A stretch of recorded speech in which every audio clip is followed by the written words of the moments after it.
we are gonna discuss questions of belonging. What does it mean to be a Jew? Is that an ethnicity? Is that a nationality? Is that a religious community?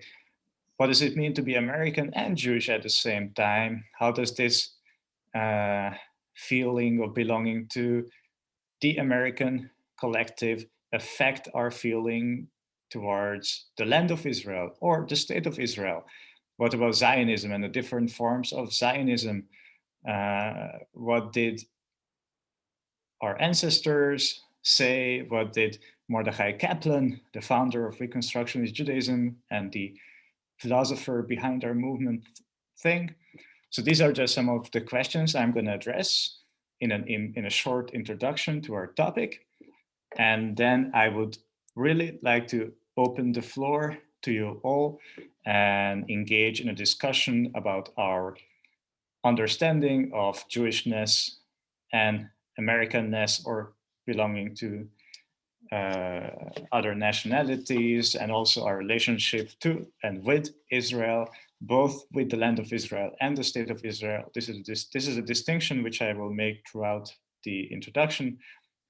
And as always, I invite you to interrupt me anytime I say something that's not understandable or misunderstandable or not clear. If you have any questions, if you want to contradict me, please feel free to do that. We are not a huge group today, so I think it's perfectly okay just to unmute yourself or use the chat box. It's all up to you. Okay, before we would start to speak about Zionism and before we would address Reconstructionism or any kind of Reconstructionist perspectives, I actually wanted to bring you a quote from the Reform movement, because that will make it easier for us to understand the historic Reconstructionist perspective.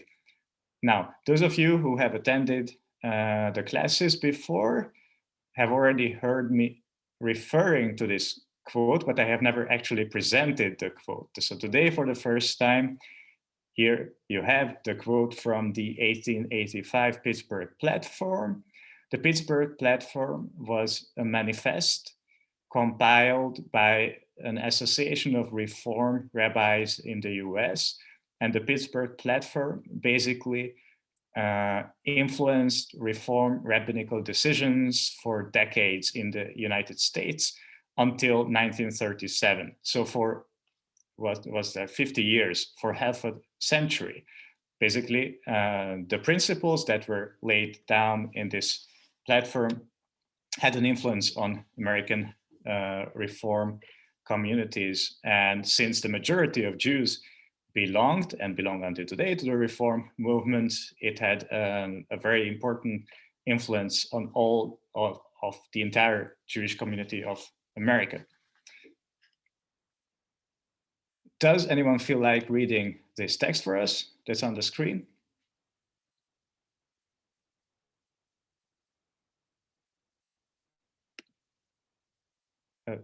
Jane, please. Okay. Yeah. We recognize in the modern era of universal culture of heart and intellect the approaching of the realization of Israel's great messianic hope for the establishment of the kingdom of truth, justice, and peace among all men. We consider ourselves no longer a nation, but a religious community, and therefore expect neither a return to Palestine nor a sacrificial worship under the sons of Aaron, nor the restoration of any of the laws concerning the Jewish state. Thank you so much, Jane. Okay, so there's a lot.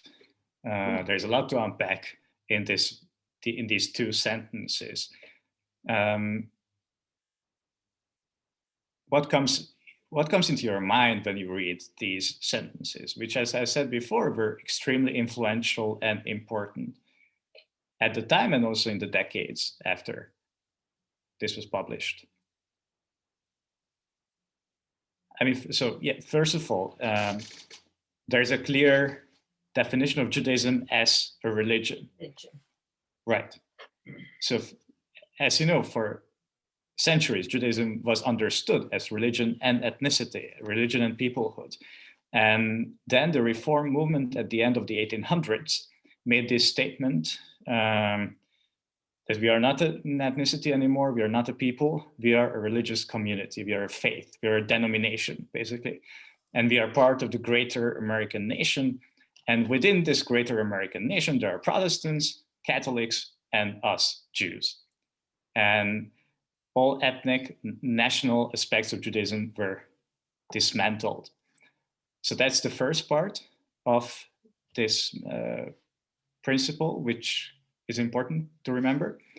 And the second part is that since we are not a nation anymore, since we do not consider ourselves to be a nation anymore, we do not expect to return to Palestine. It says explicitly that Jews in America, that the Reformed Jewish movement is against the establishment of a Jewish state, is against Jewish presence in the land of Israel, and also against the sacrificial worship of the priests. Aaron is a reference to the Kohanim, to the priests, and any kind of laws concerning the establishment of a Jewish state are abandoned by the Reform movement. So, this is of course in clear contrast to what Mordechai Kaplan says. We have already talked about his understanding of Jewish peoplehood, but just as a reminder, Kaplan emphasized that Judaism is more than just a religion. So this is, again, contradicting the mainstream American Jewish position, which was Judaism is a religion. Kaplan emphasized that Judaism is a civilization, and that includes aspects of culture, aspects of ethnicity, national pride, history, philosophy, language. I think that's a very important part of his understanding of what Judaism is. And throughout his philosophy and theology, Kaplan emphasized the role that the Jewish people play in Jewish history throughout the generations. It's the Jewish people who define what Judaism is. And belonging to the Jewish community also defines the individual Jews' behavior and the individual Jews' thinking and believing. So there's this BOMO, there's this saying which is attributed to Kaplan. I'm not sure if he ever said it, claiming that belonging is superior to believing and behaving, because belonging will lead to behaving and to believing at one point, ideally. Whether that's true, I don't know, but that's the idea behind this prioritization of belonging over believing and behaving. And it was also interesting for us that Kaplan believed that one can be Jewish and member of a non-Jewish Western/secular society at the same time. And this is, of course, something that can lead to many tensions. And now I will say a few words about tensions. As I mentioned before, if you have any questions, feel free to interrupt me. Oh, and by the way, so we know why Reform Judaism rejected Zionism and the establishment of a Jewish state. Well, why did Orthodox Jews reject that? Does anyone have an idea? Because it was not only the Reform movement, but also the Orthodox Jews. I'm sorry, did someone say something? Yeah, can you hear me? Yes, please. So my question is, the prior statement, I think the date was 1885 or something like that? That's correct. So did they ever go back 10 years later? Your audio faded out just as you started asking the question, Steve. Yeah, Could you say it let me again? try to, any better? Yes. Did they ever address their statement when Israel was established? Or did they just not even bother with that? Yes, thank you for asking that question. That's a very important one. So they did address the statement in 1937. So 50 years later, after the Nazis rose to power, after there were more and more laws introduced in Europe that discriminated against Jews, the Reform movement actually changed their statement and endorsed the establishment of a Jewish state as a reaction to the persecution of Jews in Europe. So they needed that political reality of anti-Semitism in Europe to change their position on on Zionism. And they also changed their position on Jewish peoplehood, by the way. So not only these two are very often intertwined, as you will see in the coming minutes. So thank you for the question. Anyway, so the Reform movement rejected Zionism for the reason we just discussed. Orthodox Jews rejected Zionism too, for a different reason, because they believed that the Jewish state should not be established before the Messianic age. This is a traditional Jewish teaching which goes back to the Talmud. In the Talmud, it is said, so that in the Talmud, which is of course a document from the 5th, 6th century after Common Era. So this is a teaching which goes back over 1,000 years, that Jews should not establish their own state in their ancient homeland before the Messiah would come, before the Messianic age would come, because being in a diaspora is a punishment for them and they should suffer under this punishment. So that is the traditional Jewish teaching. And for this reason, Orthodox Jews initially rejected the idea of having a Jewish state before the coming of the Messiah. Okay, so this is the context. Neither the Reformed Jewish majority nor the Orthodox Jewish minorities in the US endorses Zionism. And then comes Mordechai Kaplan, and he says something extraordinary. He says that the Jewish people in the US are endangered by assimilation. We will disappear within a few generations because we are assimilating too quickly, and we abandon our rituals, we abandon our Jewish theology, our Jewish behavior, our Jewish feeling of belonging to the Jewish collective, etc., etc. You can find a quote by him on the slide, and he has a suggestion to save American Judaism from assimilation, and that is Zionism. And today, this doesn't sound very radical, because being a Zionist in America is really not a radical thing. But in the 1910s and 1920s, as I said before, the absolute majority of American Jews were anti-Zionists. So they were really not so happy with this suggestion by Kaplan to build up a connection with the land of Israel. And then again, Kaplan did not want Jews to leave the US. So what did he understand when he said Zionism, and what was his understanding of Zionism? That's what I want to say a few words now about. And as always, feel free to ask questions or interrupt.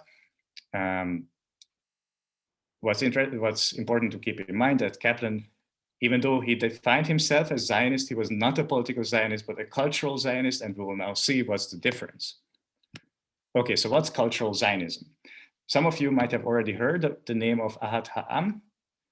He was a journalist from the Russian Empire, present-day Ukraine, who taught, he was a generation before Kaplan, and Ahad Ha'am taught that similarly to Kaplan, the Jewish life in Europe, Ahad Ha'am was speaking mostly about Jews in Europe, not so much about Jews in America, but we can apply his teaching also to the situation in America. At least that's what Kaplan said.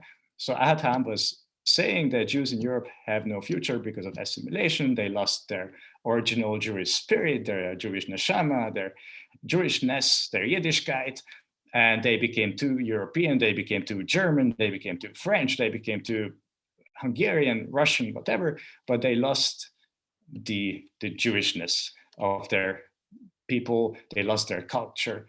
And Ahad Ha'am's solution was, for this problem, that there should be a living, thriving Jewish community in Eretz Israel, in the land of Israel, in Palestine, where there are thousands and tens of thousands and hundreds of thousands of Jewish Hebrew-speaking individuals who are in a constant exchange with Jews living in the diaspora, with Jews living in Europe, with Jews living in Russia, with Jews living in the US. What's terribly exciting, according to my opinion, that he actually did not want to establish a Jewish state. So he just wanted to have a living Jewish community in the land of Israel, which we have a spiritual and cultural connection with, according to Ad Ha'am. And instead of focusing on creating a state like all these other European and Western nation states were created, he wanted to create a spiritual center that is in the land of Israel. And Kaplan actually believed something similar, but there are a few differences between Kaplan and Ad Ha'am. So what Kaplan did is to embrace the Hebrew language, first of all. So in institutions which were connected to Kaplan, like the Society for the Advancement of Judaism, a synagogue and cultural center in New York that exists until today, or the Jewish Center, which is also a synagogue and cultural institution in Manhattan. Kaplan was teaching Hebrew in a time when hardly anyone spoke Hebrew in the US, was teaching geography of the land of Israel. So he tried to embrace a connection between American Jews and the land, their ancestral homeland. So he was clearly on one page with Ad Ha'am in that regard, but contrary to Ad Ha'am, Kaplan did not believe that there is a hierarchy between the land of Israel and the diaspora. So Ad Ha'am believed that the Jewish community in Palestine will be the centrum of future Jewish life. And for Kaplan, the Jews who would be living in Palestine and would be engaged in the spiritual and cultural revival of Judaism were equals to the Jews living in the US and the Jews living in Europe. Yes, as you can see, this PowerPoint presentation includes a lot of pictures of men with beards. The one on the top is Kaplan, and the one on the bottom is Ad Ha'am. There will be more men with beards coming soon. Anyway, and there is another core difference, and that's the role of religion. So Ad Ha'am was a secular Jew. He was not so much interested in religion. He was interested in the Hebrew language. He was interested in Jewish customs, etc., but not so much in religion. And he did not think that religion plays a role in revitalizing Judaism. Of course, Kaplan was a religious, observant Jew. Those of you who came to previous classes know that he came from an Orthodox Jewish family and he remained religiously observant throughout his life. So to Kaplan, it was important to involve religion in this whole discussion on how to create a new Judaism for the 20th century. And even though there were these disagreements between Ad Ha'am and Kaplan, there were even more disagreements with the political Zionists. And I think that's something we understand when we hear the word Zionism. We always understand political Zionism because that's the movement of Zionism which eventually became the strongest of all. But back in the 1920s, when Reconstructionism was born, political Zionism was actually not the dominant force, certainly not in America. Maybe it was the dominant force in Eastern Europe, but not in America, where most Jews were anti-Zionists or cultural Zionists like Kaplan. So what does political Zionism stand for? This movement is connected to the name of Theodor Herzl, another man with beard, who was this Hungarian-born Austrian journalist who at the beginning of his career actually believed that Jews just have to assimilate, have to stop circumcising their sons, and have to stop eating kosher, and have to stop going to shul. And then everything will be fine. Europeans will accept us as Europeans. We just have to abandon Judaism and then problem solved, no more anti-Semitism. So that was his idea originally. And then he realized that's not how it's working. No matter how assimilated Jews in Europe get, they will be still rejected by the majority. They will still face anti-Semitism. And eventually in 1896, he published a book known in German, Unter Judenstaat. In English, it's translated as the Jews' State or Jewish State.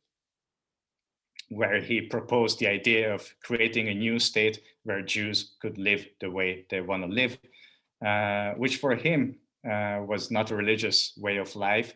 He was not even interested in cultural aspects of Judaism, so he was so assimilated as possible. He didn't want Hebrew to be the language of the Jewish state. He wanted it to be German, because he was a German-speaking Jew, and he spent all his life in German-speaking countries, and he wanted to read a newspaper in German in Tel Aviv and drink some nice European coffee. And that was his ideal of a Jewish homeland. It had nothing to do with Judaism. It was about saving as many Jewish lives as possible, but not about Jewishness as a culture, and certainly not as religion.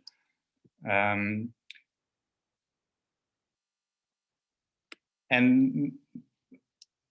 later on, within the stream of political Zionism, a concept is developed which is known as negation of the diaspora.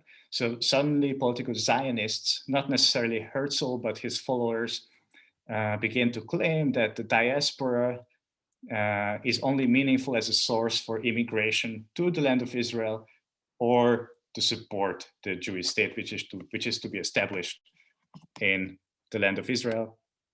Now, many of the ideas of Herzl and his followers were, of course, rejected by Kaplan, who criticized this. I mean, this is the wording of Kaplan, the extreme Zionists who despair of any spiritual life outside of Palestine and have no interest to bring order out of the chaos existing in the communal life in the diaspora.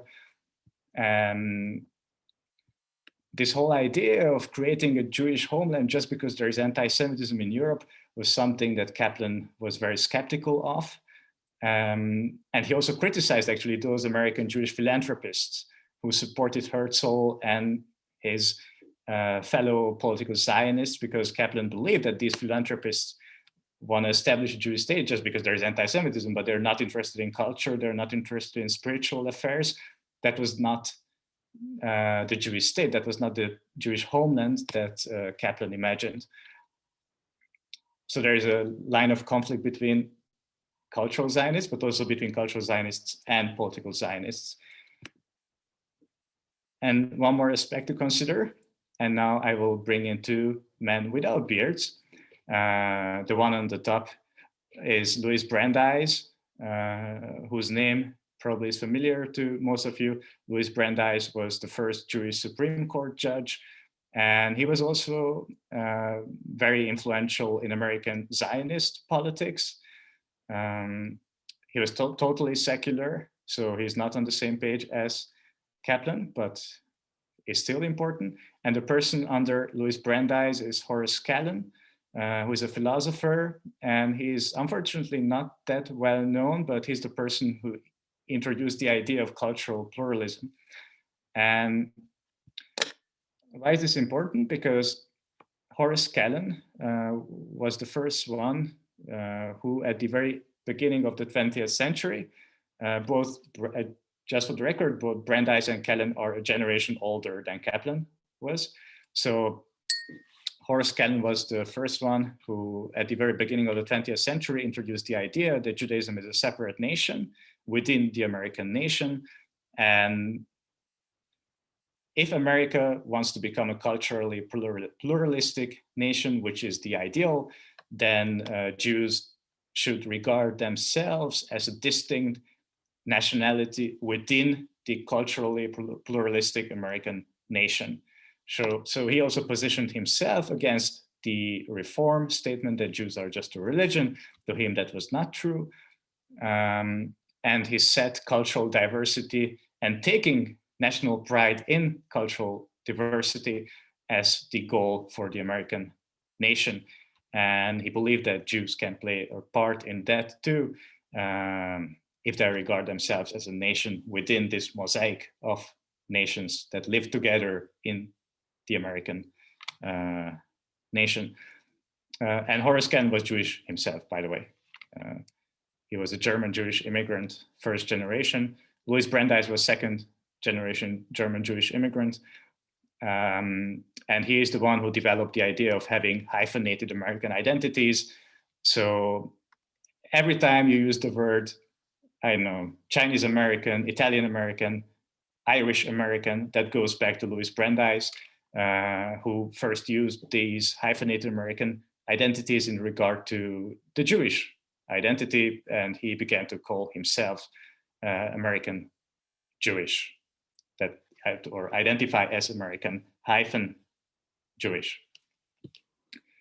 And Kaplan builds on this when Kaplan demands cultural pluralism.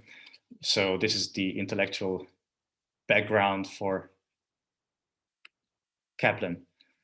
Now, I spoke a lot about America and cultural pluralism in America, and everything gets a bit more complicated when we are getting closer to establishing a Jewish state, because the Jewish state that is to be established is really not that pluralistic, and that will lead to further conflicts.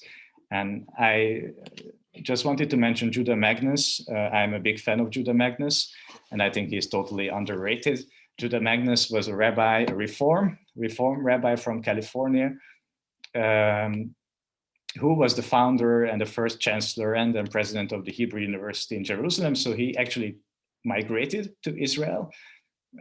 He was a Zionist, even though he was a reform rabbi. So he had a lot of conflicts with other reform rabbis, as you can imagine. And even though he was a Zionist, he actually opposed the creation of a Jewish state. So he belonged to the cultural Zionist group, not the political Zionist group. He would belong to the same group as Ahat Ha'am, and to some extent as Kaplan.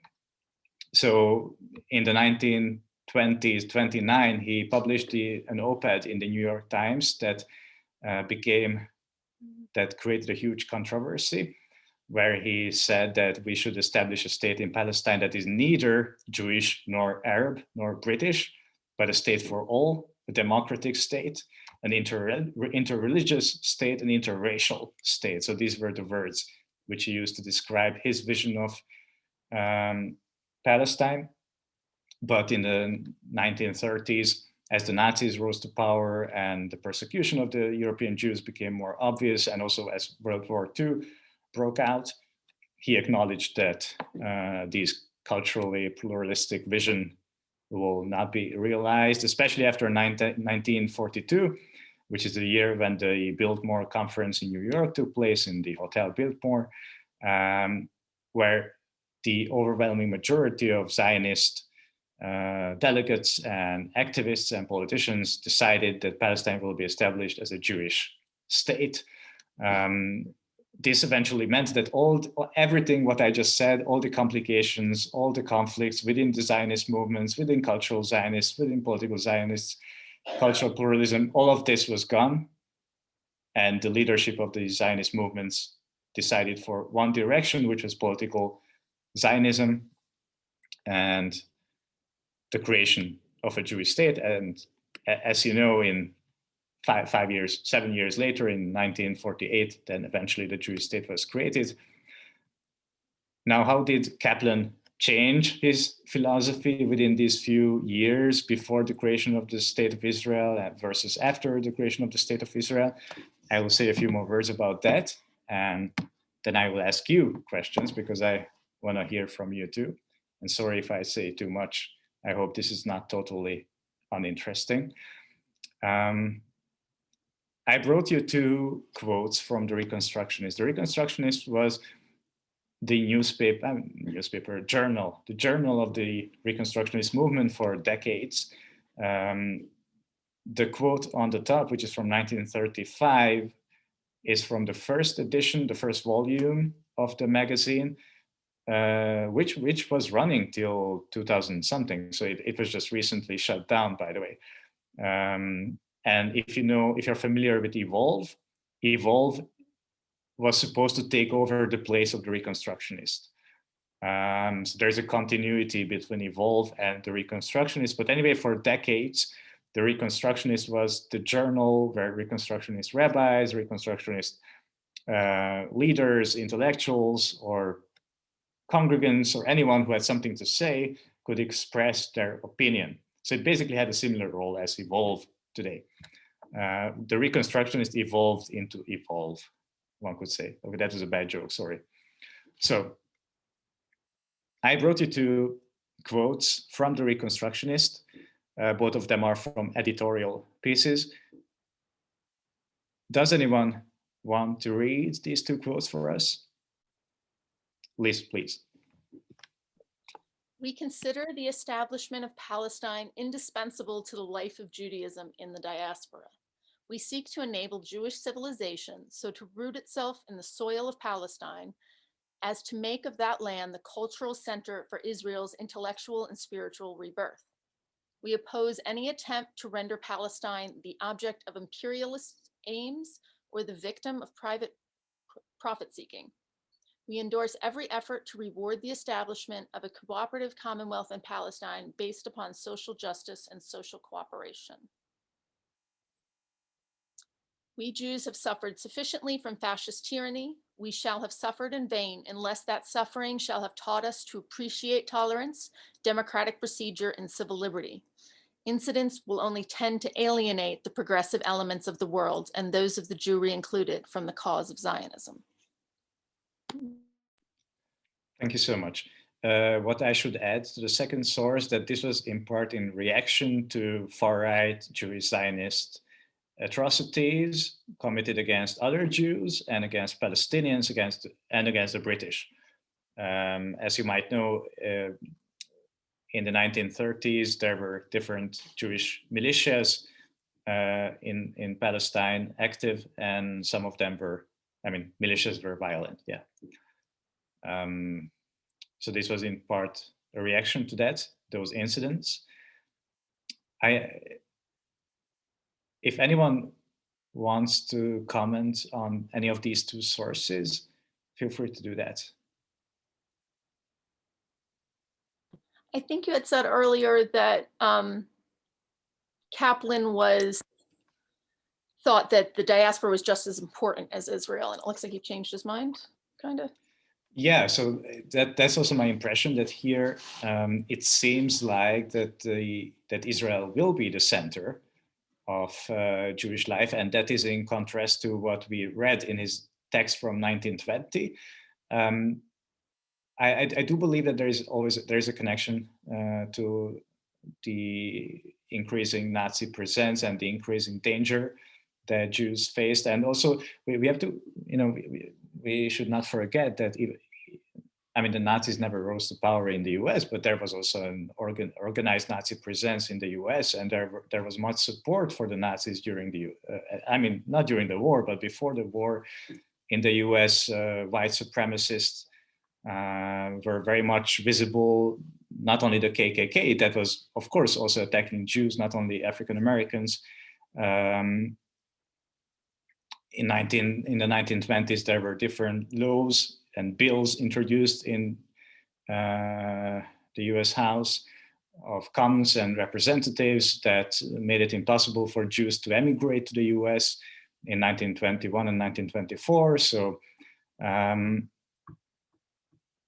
it's not comparable to the challenges that Jews faced in Europe, but Jews in the US also faced anti-Semitism and also faced discrimination. And I believe that had an impact on Kaplan, why he shifted from saying that the diaspora and Israel are equals, and then here saying that Israel will be the center once it's established. I'm sorry. I was going to piggyback on what you said, Armin, in that it definitely appears that Kaplan was, I'm going to call him a pragmatist. He was logical in understanding that, the United States had been a very good source of escape for folks before this time period. But if we were not going to be that source of escape, if the doors were shutting in the US and Canada and in South America and all of the places that Jews had escaped to, that the idea that, if there was a place that we could go, we needed to have it. Because escape was important no matter what. Yes, thank you, Rachel. I think your description of Kaplan as being pragmatic is the best. Like, he was evolving. His theology and philosophy was evolving the whole time and developing. As time went by, he changed his positions again and again, which I assume we all do to some extent.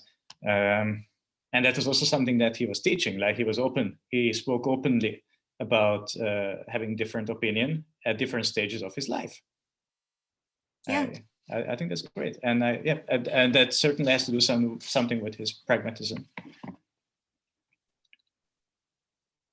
Steve had a comment in the chat. Oh, I'm sorry. I can't see this chat because I'm sharing my screen, but oh, now I can see it. You got it. Okay. Yeah, I will address it at the end. Okay, Steve. Okay, I hope you say okay. I can't see anything besides my screen. Anyway, but I saw your question, and I will get back to that. Okay, so now, 1948, State of Israel is established. Political Zionism wins. Cultural Zionism lost its relevance. We don't even know anymore what cultural Zionism means. Cultural pluralism in Palestine, nope. And then there is another quote from Kaplan. Actually, he wrote a whole book in 1955 with the title A New Zionism, where I'm not sure if that's a new approach to Zionism, but I found one or two sentences which kind of summarizes his position of Zionism after the creation of the state. So if anyone wants to read that, I would appreciate that. I can. Sure, thank you. Zionism as a movement to redeem the Jewish people and regenerate its spirit through the reconstitution of the Jewish peoplehood and the reclamation of Eretz Yisrael has to meet the following requirements. A, it has to foster among the Jews, both of Israel and the diaspora, a sense of interdependence and process of interaction. And B, it has to give the individual Jew the feeling that participating in that interdependence and interaction makes him more of a person. Boy, that was not acknowledged at all. Do you want to say more about that, Rachel? No, I'm just saying that was a great plan, but it didn't work that way. Yeah. Israel And really care what the rest of the Jews in the rest of the diaspora do care about. They make their own choices based on their own situation to some extent, and you can't really fault them for that. They have their own security issues and whatever that they have to deal with. So, but also there's not a lot of people who get their Jewish identity from feeling that we have an interdependence with Israel here in the United States. I don't think that's happened at all. In fact, it's actually shrinking even more as younger folks grow up because of the troubles in Palestine and with the Palestinian conflict. I think that's caused a rift between Israel and the rest of Jewish culture, almost, especially in younger Jews. yeah, I mean, yeah, these are all good points. So I can, so Kaplan, as far as I remember, actually did not reflect much on the occupation of the Palestinian territories. But in this text, for instance, he was referring to conflicts which you addressed, Rachel, for instance, when it comes to conflicts between Israeli Jews or the Israeli Jewish system and diaspora Jews. He especially mentions the role of the rabbinate. As you know, in Israel, there is no separation of church and state. And the rabbinate has complete authority over several aspects of the private life, such as weddings or funerals or divorce, etc. And sorry, I have to turn on the light because it's getting dark here. And this is something that was troubling Kaplan a lot. He, of course, imagined Israel to be pluralistic, and pluralistic not only in regard of Palestinians and Arabs, but also pluralistic in a Jewish sense. But it ended up not being very pluralistic, even when it comes to non-Orthodox Judaism or forms of Judaism. And that was, of course, something that he criticized. And as Rachel said, this absence of pluralism within Judaism had also led to many conflicts with diaspora Jews. And then in a second step, the Israeli-Palestinian conflict, of course, also led to controversies, which we can address soon. I just wanted to bring you, Rachel, do you want to say something? I see you are unmuting yourself. Well, I was going to say, especially with regards to Jews who are LGBTQ and women, and you mentioned divorce, the Kaplan and American Jews especially really are very much at odds with Israeli policy with regards to those things. That's the nicest way I can say that. Yes, I hope you will elaborate that soon. If you don't have to, I would love to hear more. I just, so there's one more, I think this is the last slide. Yeah. So this is the last slide I wanted to show you before we can reflect on everything I said, or nothing I said, but everything else you have on your mind. And this is a platform of Reconstructionism from 1986, where Zionism is encouraged. And I'm not aware of any more recent Reconstructionist platforms. I'm not sure if that's a thing that we do. But today, of course, there's a wide range of positions on Zionism, on Israel, within the Reconstructionist movement. I can tell you that many of our rabbis and leaders and congregants are active in different liberal Zionist groups or non-Zionist groups or even anti-Zionist groups, or I assume some of them are active in right-wing Zionist groups, I don't know. So Reconstruction in Judaism today is definitely very pluralistic when it comes to the opinions on Israel and the role Israel plays in American Jewish life. As Liz, you mentioned before, maybe there is no interdependency at all, or maybe Rachel, you said that, I'm not sure anymore, someone said it. So these were some initial thoughts of mine, and I brought some initial questions, which I would like to discuss with you. Again, we don't have to go question by question. These are just some hints to discuss, like, can Zionism be a tool against Jewish assimilation? Because that's what Kaplan initially thought. How do we relate to the state of Israel? Can we separate Zionist ideology from a Zionist state, like cultural Zionists believed?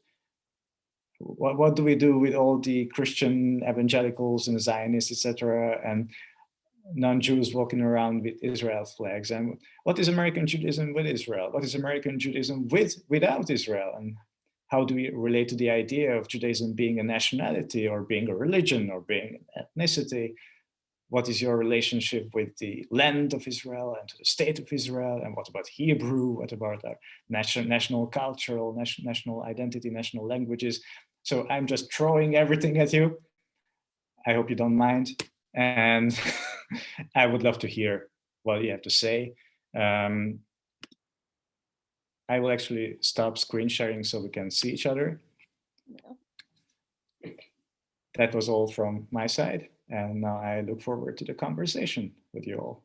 Thank you for staying on. Thank you. I had one question. I think it was described to me as post-Zionist, to believe that the state of Israel should exist, but should no longer necessarily be a Jewish state. Is that, am I? Yeah. So the funny thing with post-Zionism is that there are actually different definitions of what post-Zionism stands for. Some argue that everyone is a post-Zionist because Zionism has already fulfilled its destiny, which was creating a Jewish state. So that makes us all post-Zionists. And then there are others who describe post-Zionism as you did, Liz, which says that we don't have to, make an effort anymore. But I mean, the state is already there, so let's do something with it. Let's try to make it a bit more democratic and a bit less, the way it is.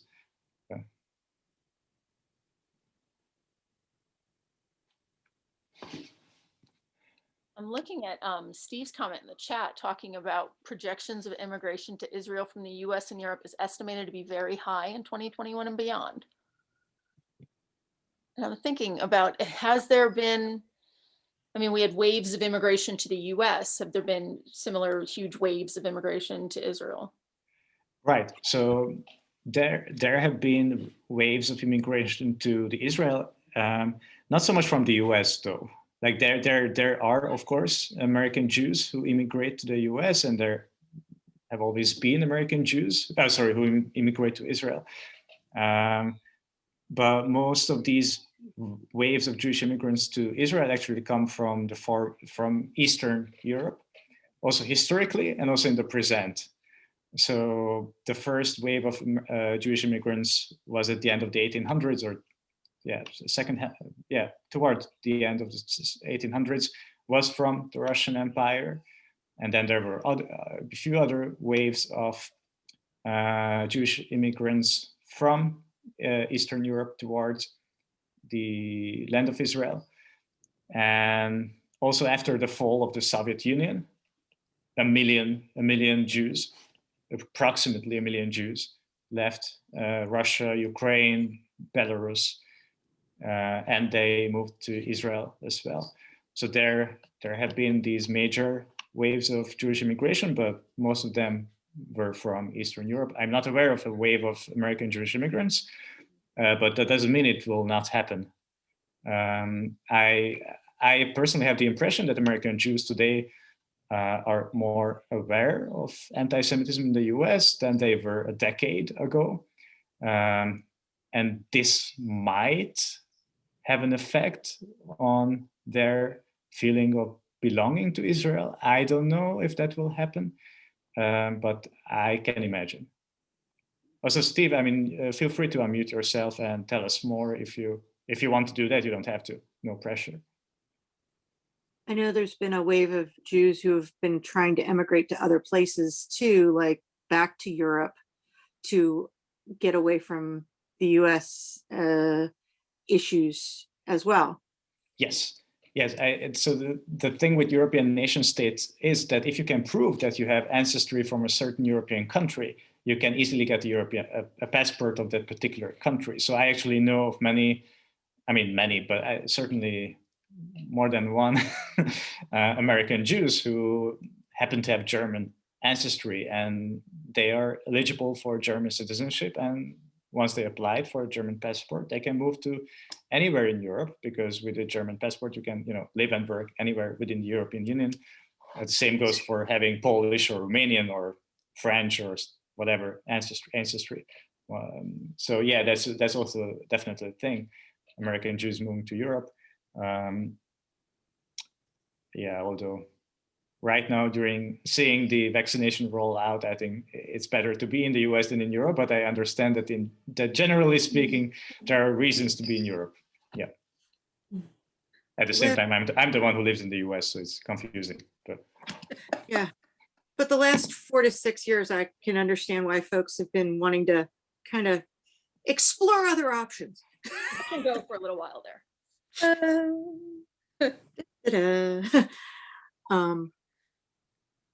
don't know. I get frustrated with people who assume that just because I'm Jewish, I am a Zionist. It frustrates me because I don't necessarily like carte blanche support the state of Israel. I definitely support the fact that, like Kaplan, that if there is anti-Semitism in the world, a place where Jews can escape to is a necessary function.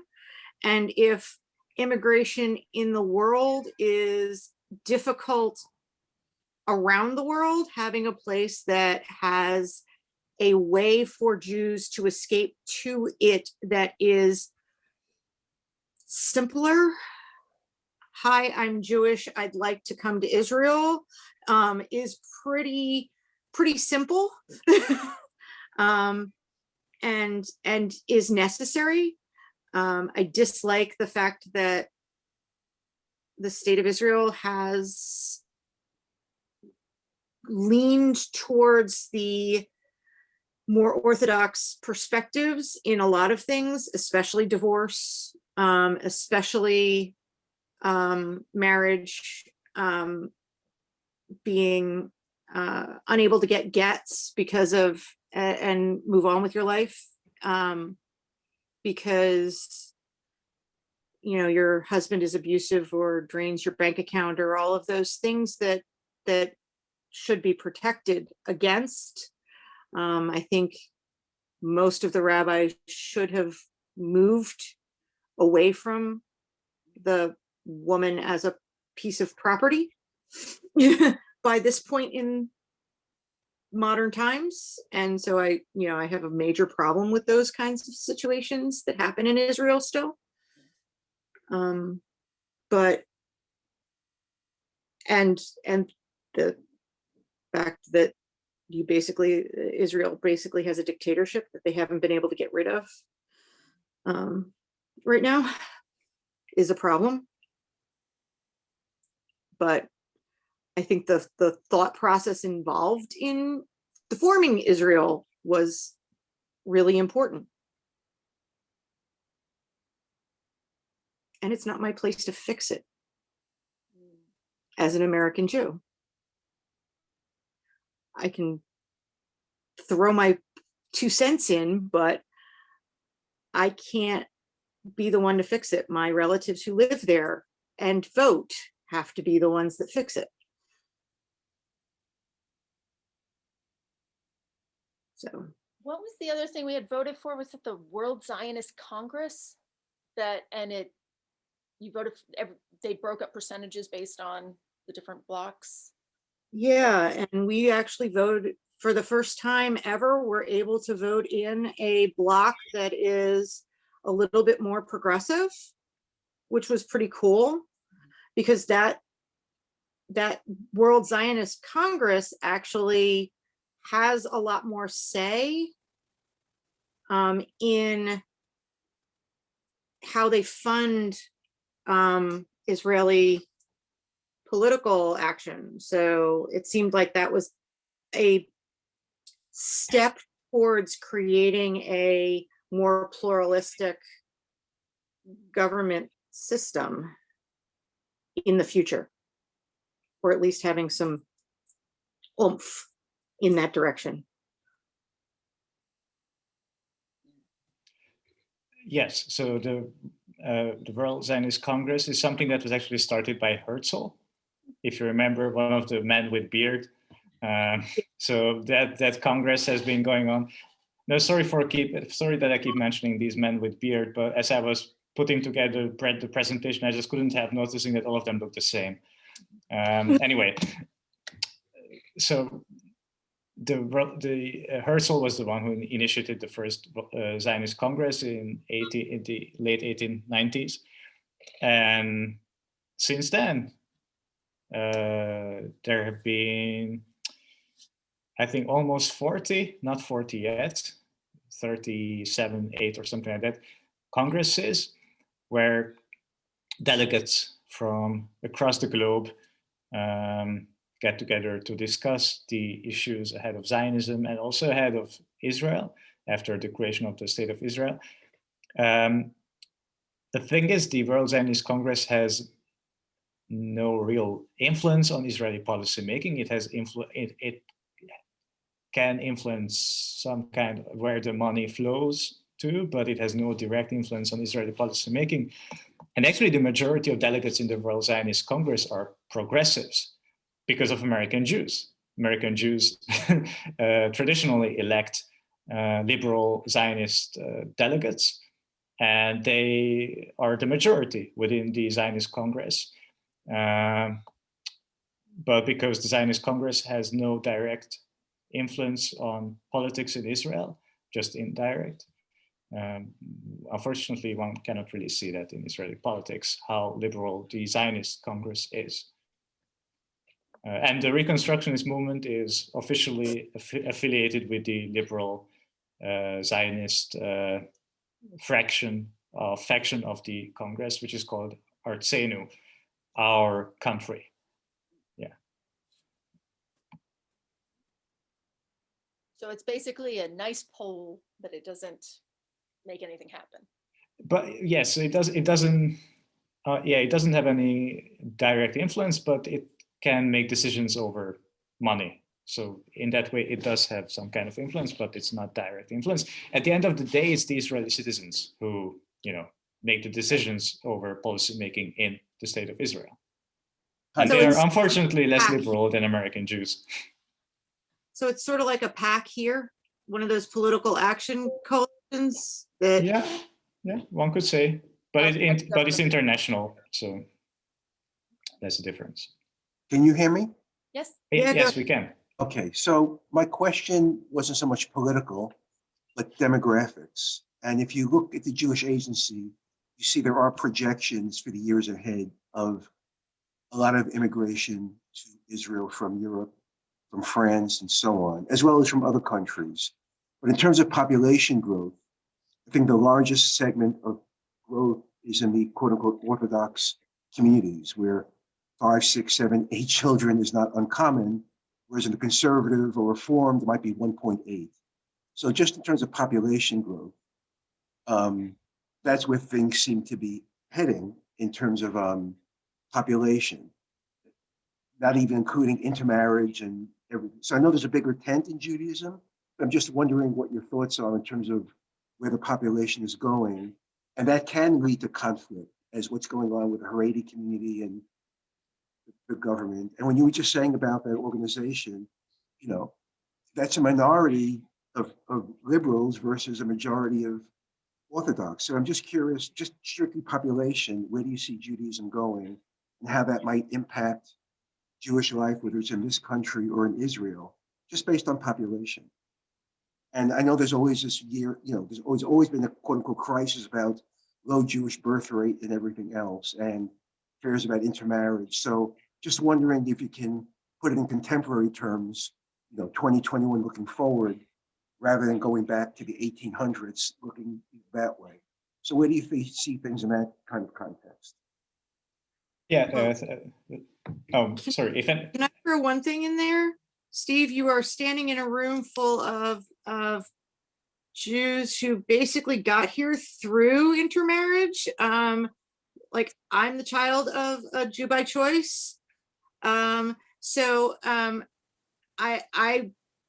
will argue that intermarriage and interfaith relationships is bringing more people to Judaism in the egalitarian Jewish communities, for sure. But I can't argue that you're right in the sense that we aren't procreating at the rate that the Haredi are. And so they are out producing us in voters. Right, even modern Orthodox. I'm not saying who's Jewish and who's not, because if you look at any of the Hillels and whatever on college campuses, they're wide open to anybody. So say it was birthright, but I'm not really talking about that. I'm just talking about increased population. And I think the birth rate may be higher than the intermarriage rate. And absolutely. Welcoming people in. So eventually, they say the same thing about the Arab population in Israel, which has a very high birth rate as well.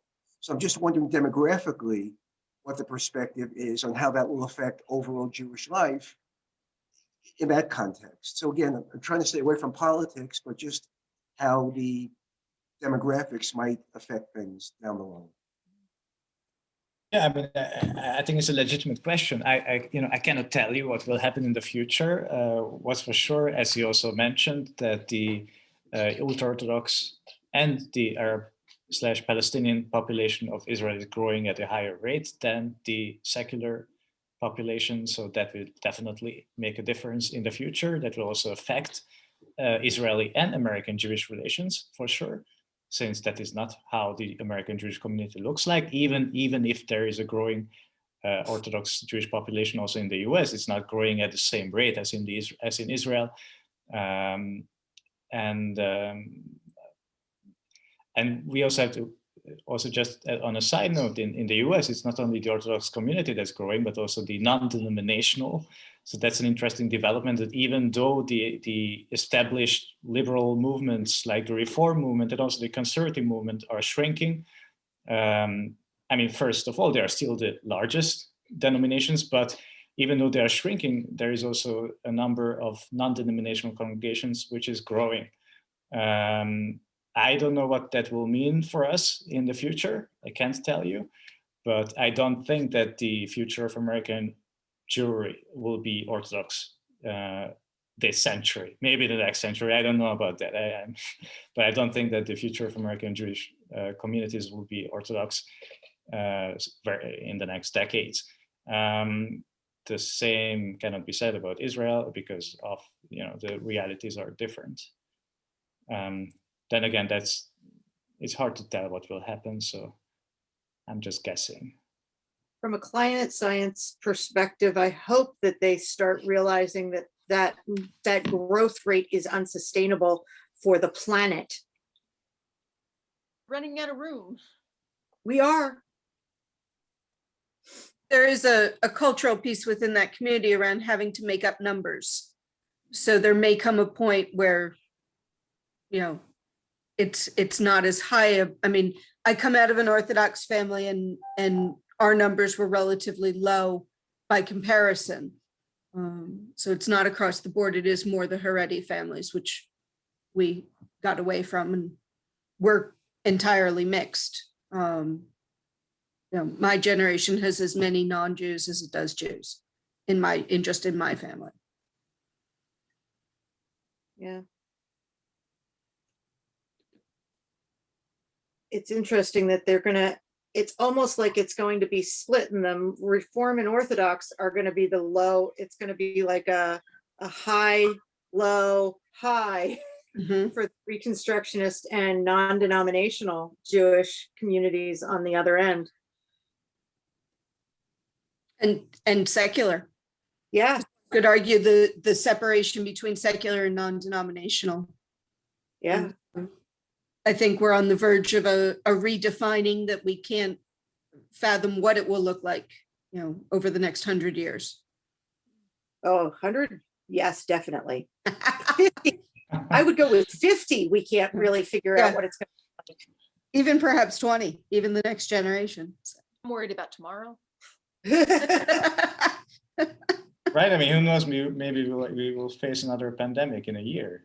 So it's hard to plan with generations and coming generations. Sorry, I should not have mentioned that. It's just we may not even be done with this pandemic in another year. Right. So right. It's, yeah, we're definitely. But we are learning that we don't have all the tools to predict like we thought we did. Go ahead, Izzy. Well, but the shrinking numbers among, let's say, in the middle, say conservatives and others, it's not really limited to the Jewish religion. If you look at Christian religions, Christian churches, the fastest growing ranks are the fundamentalists and non-affiliated. Yeah, and that sounds familiar. Across the board, not just in the more Western Judeo-Christian Islamic, but even in Eastern thoughts as well. Yes. Yeah, and is repeating a process that can be tracked for at least the last 2,000, if not 3,000 years. You know, we do this as a people. So just general. And I think as we come out of this pandemic, like Rachel was talking about people from intermarriages, I sit here as someone who went from studying Hebrew to there's all this learning and other spiritual things on Zoom now that I can access that simply isn't available locally. The nearest synagogue to me, nearest Reconstructionist one, is 2.5 hours. Oh. And I wonder how many people like myself are going to be sitting as we work our way out of the pandemic to emailing rabbis saying, hey, I'm considering conversion now. What's that going to look like? Yeah. And that's going to do a decent amount of demographic changes as well. As I see here with, okay, Israel, it's a country. I didn't learn hardly anything at all about it in school. And at 43, I am trying to continue making up for a lot of things that I certainly wasn't taught. And that's not even talking about spiritual and ritual practices in Judaism. Just community history that we didn't get, because if we learned in a secular environment, we weren't taught anything. The only thing we learn in public school education about any of this is the state of Israel was formed at the end of the Holocaust, and it's a place for people from the Holocaust to go. That's what mine covered. Yeah. Well, That was and for me, you know, growing up in an Orthodox family and, you know, public school, I didn't even learn that much in public school. And at home, you know, we are fiercely patriotic to both of our countries, you know, the US and Israel. I was taught Israel can do no wrong. And so, you know, yeah. And so growing up in that and also kind of taught the US can do no wrong. So adulthood has been, a challenge. And, you know, of course, now I've my eyes are open. But there is still that young child in me that wrestles with, well, wait a minute, you know, Israel can do no wrong. Well, okay, my ex was Orthodox Christian. He's not actually sure, was he born in Syria or Lebanon, because there was a war and he doesn't know where he was born. We decided Syria for passport purposes. But, you know, and we were together 7 years. So, and that opened my eyes to a lot of things. And so then it was like, okay, so now what is the role of Israel in my life and in my religious views? And it is, you know, it's a difficult, I've kind of landed in this place of and I am on the religious side, I think, for our community, you know, and I've kind of landed on this place of, you know, Israel is the land of the Jewish people. The Jewish people do have a responsibility, particularly in Jerusalem, to be the caretakers of Jerusalem, but also recognizing it is a city for everybody else. And so there's a responsibility, but part of that responsibility is peace, openness, welcoming to everybody, not just religious, but everybody. But we have a long way to go. And I was really, I am realizing I was really lucky that I went to KI when I did, because the education at that synagogue during that particular time period was excellent at giving options and learning things about our history, our community, our, you know, so our Holocaust education was not just people died, you know, we need to get over it, or it was people died, you need to dwell in that. it was a more nuanced understanding of the politics and the environment and the financial crisis that went into, you know, Hitler's rise to power and so many other things that I was able to be open to. Israel is important, but also Israel is not pristine in its choices. And then as Netanyahu took power, and I will put it that way, consciously, I will put it that way, and watching that become more and more of an issue that could not be resolved, I can see that there's an element of American influence, because Netanyahu was not raised in Israel. Netanyahu was raised here.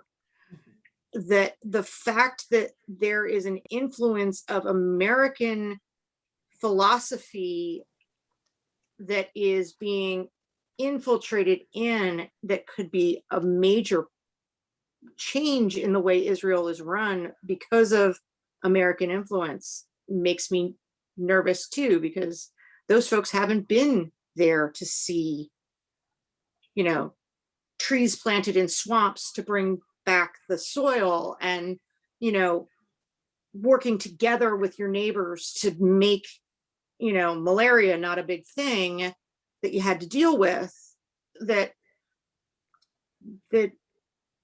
now is all forgotten. And it's a modern country with modern folks dealing with modern issues that aren't moving with modern times. Both just such young countries. Yes. Yeah, we are both such young countries, and really there's a lot of that we need to sit with a little bit better. And that's harder to focus on than, I mean, people don't like to do the hard work. Well, in Israel, just like elsewhere, the politics to a large degree was influenced by demographics, which is what we were talking about before. And a lot of people are saying that Israeli political landscape would have been very different if it wasn't for the arrival of 1.5 million Jews from the former Soviet Union. And most of those folks may not have been very religious, but they were relatively conservative on Jewish issues. Until they started arriving in large numbers, the Labor Party in Israel was doing rather well, including Golda Meir and Ben Gurion and others. And today, Labor Party is very much on the margins. Yeah, and it's interesting because you'd think that the socialist coming from Russia former Soviet Union would have allied better with the Labor Party, but no, they were so anti-socialist that they were leaving Soviet Union for a reason. Yes. And that reason was that they didn't like it very much.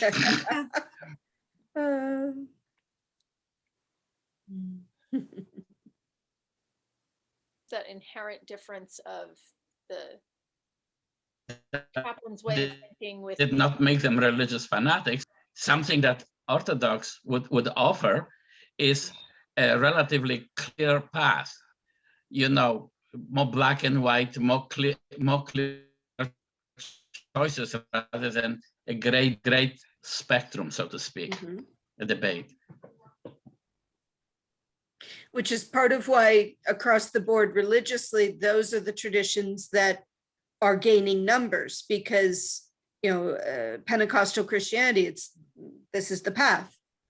Certain branches of Islam, this is the path. You know, Orthodox Jews, this is the path. And so you know what to do. And in times of societal chaos, at least you know your religion is very cut and dried. Yes. Yeah. Well, it's interesting that you brought up a chaos. I remember from my army days, I was talking with a fair number of people that many of them went into that being an atheist, but after they've been in a foxhole, there ain't such a thing like an atheist in a foxhole. Like, oh my God, my tush is on the line. God help me. Yep. Yes. Yep. Yeah. And providing structure is sometimes very, very helpful in that experience of, you know, when you've been through chaos. But we have good guys and bad guys. Yep. Yes. And a clear path to the afterlife, however it's defined. Exactly. Yep. But I think that's the biggest problem of all, is that, like, and with all of those situations, Judaism really wants you to know that even if there is, even in Orthodoxy, when there's a clear path, you're still struggling with the gray that is the Torah. Like, there's acknowledgement that there is still gray. Right. A lot of other Orthodox perspectives don't acknowledge the gray. Right. And I think that's one of those big issues that separates, when you talk about Judeo-Christian communities, the Jewish community really is separate in that even in our Orthodoxy, we still struggle with the gray. Right. We still acknowledge that there is not necessarily a right and a wrong. There's this is the one we've decided on today. Yes. Yes. Well, and to discuss it, to have the argument, to study it, is the essential part of Judaism that is not in Christianity. In Christianity, it's obedience, and it's obedience to, and then that differs by tradition. But, you know, in Judaism, like, you know, if you have two Jews, you have 6 opinions. And, you know. I had always thought of it as Christians know what to believe, but we think we know what to do. Mm-hmm. Where it's not, we're not just, oh, sign up for X, Y, and Z. Okay. Right.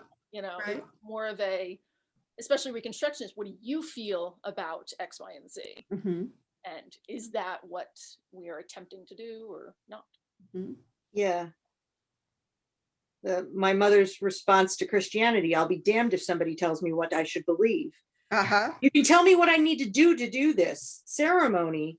That's fine. That's fine. I'm good with that. But don't you dare tell me what my brain has to accept. Yeah. That's my mother as well. And you know, my mother converted, she was Methodist and then converted to Orthodoxy to marry my father. And then, you know, because my mother being who she is, you know, I'm not gonna, this rabbi is not going to marry me unless I know what he's saying. So at their wedding, she was fluent in Hebrew, and Dad, who'd grown up in it, you know, Dad is from many generations of strict Ashkenazi Orthodox, and he's like, oh, you know. It's well, but that's not uncommon, you know, because to be a Christian or Catholic or whatever, you have to do certain things, you have to believe certain things, you have to behave in a certain way. Otherwise, you don't get saved, you don't obtain the salvation. You are not a good Christian. On the other hand, to be Jewish, you don't have to do a damn thing. That's an accident of birth. Admit that you're Jewish. Right. If you're willing, not in the Orthodox, not, you know, you took your first breath, mission accomplished, you're Jewish. It's pretty much like being born male. Can you be a terrible male? Oh, absolutely. But nobody's going to excommunicate you from that. Same way for a you female. can choose not to be. And that's the thing. And so that's one of those things that I think is really important about Judaism, is that also we're totally welcoming in the concept of, if you want to belong, you belong. You know, Judaism. Provided you ask the rabbi 3 times. but even if you've never asked the rabbi 3 times, like, if you say you are, we don't gatekeep in that sense. Whereas a lot of, I was watching some stuff with Mayan yesterday, you know, like, about folks of color who are Jewish, and what does faith look like? And if you're in a Jewish event with a yarmulke on and tzitzit hanging out of your shirt, and you're a person of color, there should be no reason why somebody would walk up to you and go, I'm sorry, you don't belong here. You know, like, if you look the part, you act the part, you fit the part, you know, and there is some gatekeeping that people try to do. And at the same time, you look at it and go, why would I choose to accept more hate in my life versus less hate in my life? You know, this isn't something we choose lightly. Right. To be permanently othered. Right. If And you that's something with us, you're in. Yeah, and that's something that's really sort of important to think about, is that idea that we have an experience of being othered that not a lot of folks do. And I keep constantly getting it pointed out to me.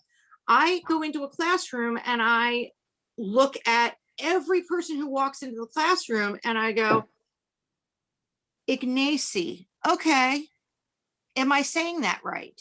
And I'll try.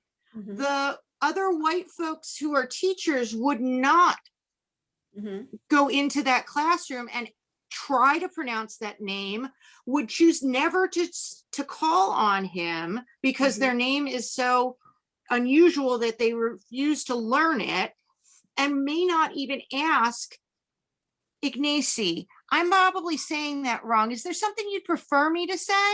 Oh, is he? Okay, I can do that. And now I'll remember that, because I've learned. But I mean, and I'm choosing you, Izzy, because I knew you would tolerate my you know, putting you on the spot. But Thank you. but because you're awesome. But the other issue is that, like, I have kids in my classes that have never been called on in class, and it has nothing to do with how smart they are, but it has to do with the fact that the teacher's unwilling to try their name. And I thought that it was just because I was an inner city school teacher, and I was pointed out to me that no, it's because you're Jewish. You grew up with people named Dove, and you had to learn how to say that. And I'm like, duh. Why wouldn't I? And but the issue is that not everybody does. It's we've always experienced being othered. So we have always experienced choosing not to other people. And that makes us not normal in a lot of ways, not white in a lot of ways, because we don't behave the way that white American folks behave. And we don't even realize we're doing it in a lot of cases. And it's really interesting with the racial justice work that others are doing right now, to see that pointed out to me, that, like, you do that because of who you are, not because you do that because you're Jewish. And I'm like, no, I do that because I'm a human and I'm a decent human. And to me, that doesn't reflect on my Jewishness, but I think I need to start pointing out that it does more often, because and accept that as being one of the cool things about being Jewish, because other people don't do that. And we need to point out that that makes us unique and makes us special. And we need to own it a little bit more. I'd like to point out, Rachel, something that I noticed both you and your mom probably noticed. I have that red light that I have on sometimes. And in supposedly liberal places, I have had people misgender me because of my light, make all sorts of weird, uncomfortable jokes. And I'm like, why are you responding to it that way? Why don't you just ask me why I have the light? Because actually I am autistic and I have sensory issues, and often that light helps me. But Yeah. it's only in Jewish spaces that I have never had anyone be outright awful about the fact of my light. I'm happy for you that it happens here and you have that acceptance. We as a congregation have had a lot of training with folks over the years who are part of our congregation who use different pronouns and put our pronouns out there and all of that stuff. So it's one of the things that we love about our congregation. Way to go, that. So when we see it on your little name thing and we go, he, him, okay, I can do that. Okay. I can read. And we think we're just cool because we can read and we know better. But the reality is that we probably are unique in that we don't judge first, we ask. And I think that's the trick, is to learn that learning to ask what you don't know is a very important part of Judaism's training in general. It's okay to not know how to pronounce an aleph. Well, it's silent, so way to go. But, you know, like learning those things at a very young age, learning that you don't know everything, learning that you need to ask for help. Like, and I have a friend who was a substitute teacher in one of the local schools, and one of the other teachers, in a very, very obnoxious kind of way, came up to him and said, you know, I don't know what it is about that you guys do as Jews, because all of your kids can answer in class and talk to each other, talk to the teacher and all that kind of stuff. And all the Christian kids sit there and stare at me. And I don't understand what it is that you Jews do to your kids. And my friend, To them. yeah. Ask them And questions and we listen. we ask them questions, we listen. And at 13, we put them up in front of everybody and say, you're in charge. Mhm. And that is something that is very different, because at 13, not only are they in charge, but they're telling the rabbi what to do. Stand up, sit down. Even if it's something that little, it's stand up, sit down, and this is what I think. And that is an unusual characteristic of Judaism in general, that is what makes us super unique, and not take everybody else's opinion for granted. We ask, and we are asked our opinion. Well, we also tend to value reasoning and arguments. I do remember when our first child was born, when Chuck was born, eventually there was a time to pick a school.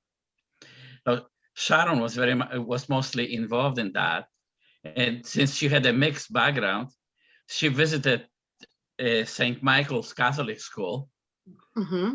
And most of the time what she heard, she was sitting over there, she heard the answers, like, what is Jesus for? So the answer was, so we could love him and cherish him as our very own. You know, there was a question, there was the answer. It was relatively straightforward. Following week, she went to the Jewish day school, and I understand Mora Sima asked second graders, is a bagel kosher? And a big argument broke up, you know, because some of them thought it was, some of them thought it wasn't. She says, what a difference. In a Catholic school, you would be told it is kosher or it's not, and that would be the end of that. There would be no argument. So obviously we must be valuing to reasoning. We do not criticize when somebody's opinions are different than ours. My son Ian, I adopted a young man, and one of the first experiences that he knew I was weird and he just did not know how to handle it and he needed to figure it out was he was babysitting my kids and they said, "Why is the sky blue, Mom?" And I went into a scientific answer as to why the sky was blue and gave them a real answer. And he went, "That's not normal." And I said, "Really? That's not normal? What's normal? What is normal?" Like, you know, it's perfectly legit. And he gets weirded out because we argue about all sorts of weird stuff. Oh, I broke my nose when I was a kid and got stitches across my eye, from eye to eye. And I said, I broke my nose. And my daughter looked at me and went, "Mom, you didn't break your nose." And I was like, "What do you mean?" I basically cut it at the part between the bone and the cartilage. I broke my nose. She was like, "No, the bone comes down further. You think you're wrong." And it starts arguing the anatomy with me. And I'm pretty sure that one was Emily and not Sarah. No, that one was Sarah. They've really? done the emotional switch. We've had the twin conjunction happen, and they've flipped personalities. Happens every couple of years. Emily is sweetness and love now. It's very weird. Oh, that is weird. Twins are fascinating.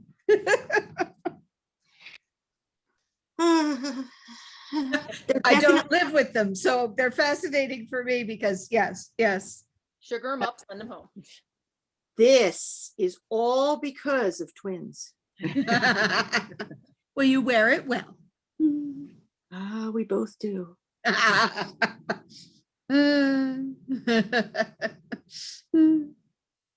But yeah, I think our congregation is very unique in that And you're sense. talking about your upbringing and how that really affects things.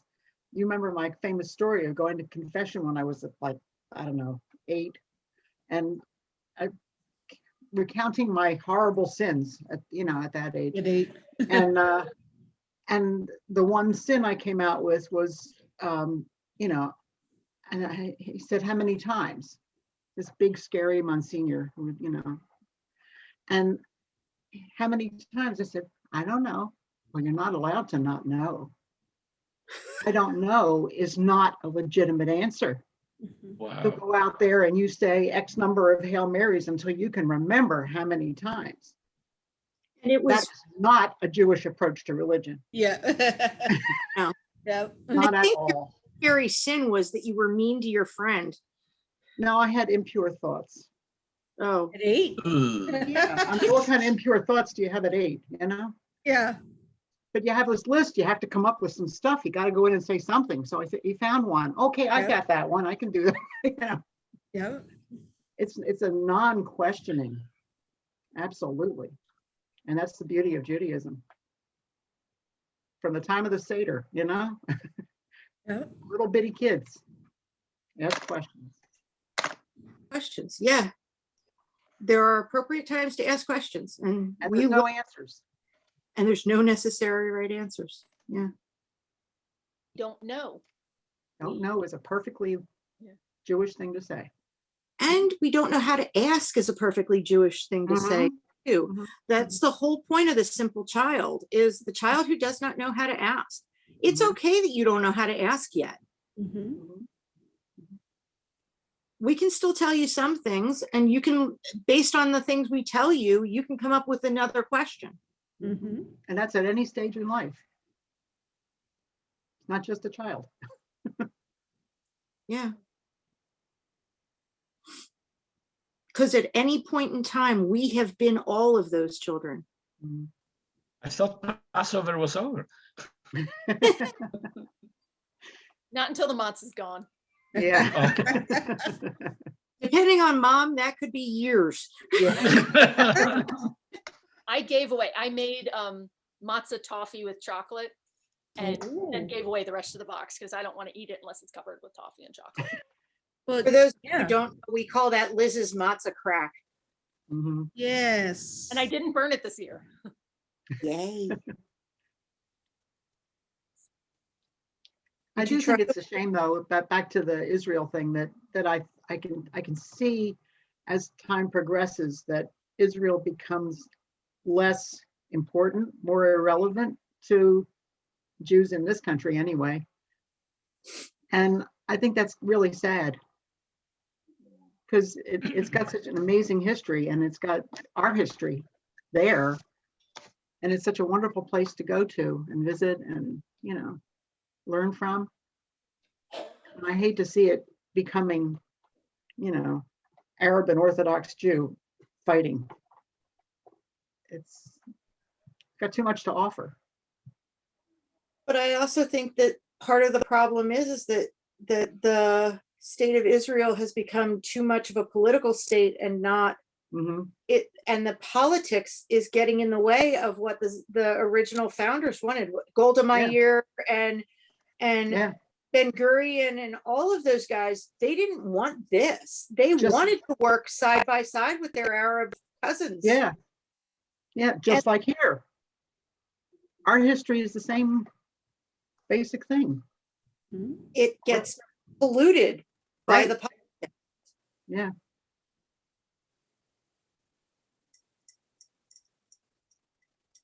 And the partisanship, and yeah, not much you can do about it either place. So, well, a lot depends what's going to be happening in the United States, because other than Israel, the largest number of Jews today are in the United States. If in the United States we should experience a period of anti-Semitism, you would find quite a few Jews being very happy that there is a place to go, which is probably the reason why a lot of Jews around the world support Israel, because that always gives them a place to go. It's always available to us. Unless they change the laws and start asking who is a real Jew. yeah, because technically I'm not. Neither. Hey. Well, take heart. I heard that Supreme Court of Israel has allowed recently to accept the conversions done by conservative rabbi. Until about half a year ago, that was not so. Still doesn't let me in. Yes. Is there a Reconstructionist presence there at all? If it is, it's Pikayun. I'm sorry? I said that still doesn't let me in. According to the state of Israel, I'm still not Jewish because my mother converted to Reform in a Reform ceremony after I was born. So as How far old were you though? What? How old were you? Because isn't there something where if you're under 5? No, but I mean, you can become. Do a mikvah dip.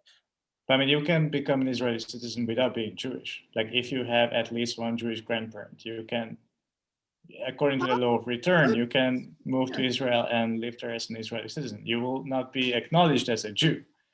That means you will not have the same rights as many others in the state, but you are eligible for citizenship.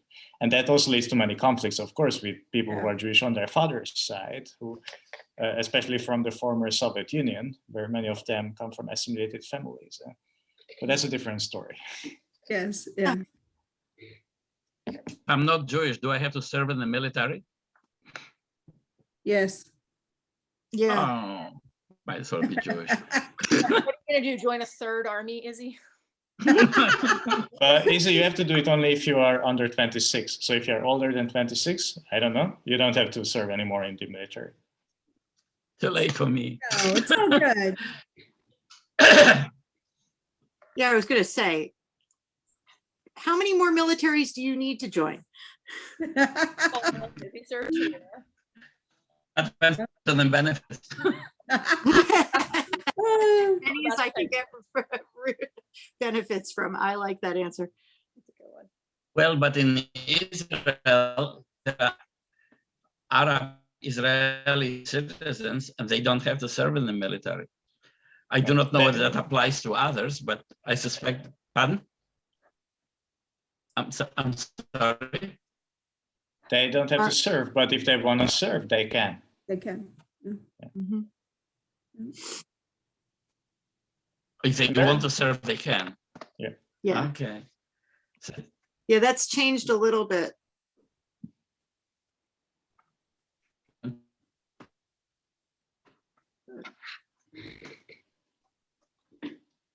Stop the recording. well, but also